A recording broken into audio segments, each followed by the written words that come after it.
நம்ம வைக்கிற ரசம் வீடே கமகமன்னு மணக்க ஒரு சின்ன டிப்ஸ் ஒன்று சொல்லட்டா? வீடியோ ஸ்டார்ட் ஆகிறதுக்கு முன்னாடி என்னுடைய சேனலை சப்ஸ்கிரைப் பண்ணிக்கிறங்க.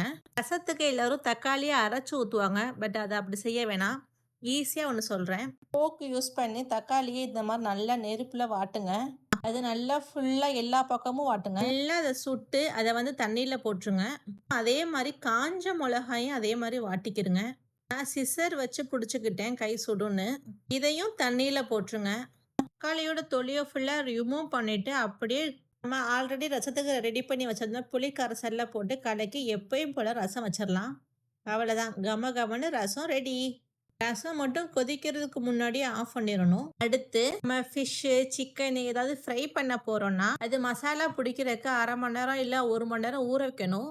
டைம் இல்லாத நேரத்தில் நம்ம என்ன செய்யணும்னா 5 இல்லை 10 நிமிஷம் ஃப்ரீசரில் வச்சு எடுத்துட்டா நல்லாயிருக்கும். 5 நிமிஷமே போதும். ஃப்ரீசரில் வச்சு எடுத்துட்டா நல்லா மசாலா மேக்னட் ஆயிரும். இதுக்கப்புறம் எப்பயும் போல் எண்ணெயை சூடு பண்ணி பொரிச்சு எடுத்துக்கலாம். இந்த டிப்ஸ்லாம் உங்களுக்கு பிடிச்சிருந்துச்சுன்னா லைக் பண்ணுங்கள், என்னுடைய சேனலை சப்ஸ்கிரைப் பண்ணுங்கள்.